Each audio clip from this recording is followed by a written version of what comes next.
দেবেন তো? কেন আমার টার্গেট ব্রিগেড, কেন রেকর্ড হয়েছে 21-এ, ওই ব্রিগেডের রেকর্ডকে আবার ভাঙবো আমরাই। সেই চেষ্টায় আজকে গতকাল থেকে বারবার আমাকে বলেছিল, আমি বলেছিলাম আমি অবশ্যই কলকাতাতেই থাকবো, আশপাশেই থাকবো, পুরো প্রোগ্রামটাকে নজরে রাখবো। আমি দেখতে চাই যে নওশাদ সহ তার সহযোদ্ধারা 5 বছরে কি করলো, তবে কি করেছে প্রতিটা অলিতে গলিতে কান পাতলে বোঝা যায়। এই বাংলায় বর্তমান বিরোধী শক্তি যদি কেউ থাকে আজকের দিন পর্যন্ত, সেটা হলো আইএসএফ। মিডিয়াতে হয়তো অন্য কাউকে বিরোধী শক্তি বানানো হয়, কেন রাজ্য সরকার বলেছিলেন তো বিজেপিকে ফান্ডে নিয়ে এসে লড়বো, তাই বিজেপিকে বিরোধী হিসাবে দেখানো হয়, কিন্তু হাকিকাতে বিরোধী বিজেপি নয়। তাই এ সরকারের পতনের পরে যে গভর্নমেন্টটাই বাংলায় হবে, সেই গভর্নমেন্টটার নাম হলো আইএসএফ।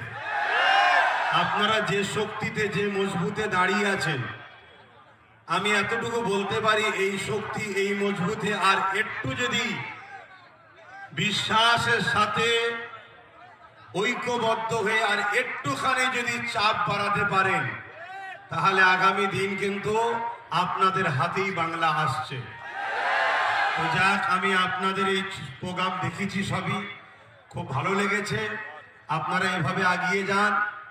আমার সর্বদিক দিয়ে সহযোগিতা, দোয়া আপনাদের সাথে ছিল, আছে, থাকবে।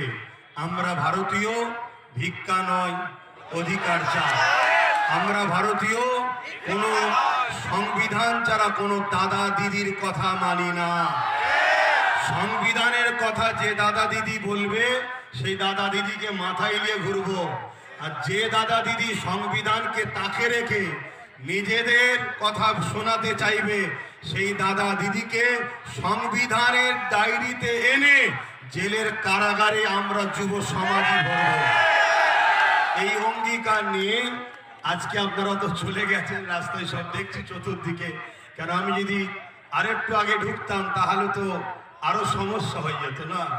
তো সেই জায়গায় যখন ভিড় কেটে গেছে, আমি আস্তে আস্তে বললাম এবারে চলো যে একটু কমসে কম, কেন গতবারে নওশাদ বলেছিল আমরা 2 ভাই এক জায়গায় হব। সেই কথাটারও তো সত্যতা প্রমাণ রাখতে হয়, না হয় জালিমরা কোনো খোঁজে পাবে না, কোনো ফল্ট না পেয়ে বললো কই তার ভাই এলো না তো। মানে কিছু যখন উপায় থাকেন এটা বলবে। এতটুকু জেনে রেখে দিও, নওশাদের জন্য তার বড় ভাইয়ের জান আছে, ব্যাস।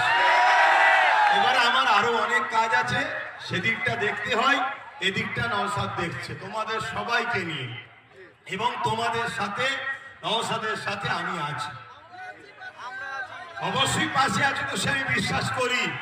তাই এই বিশ্বাসেই তো আজকে এত দূরে চলে আসলাম।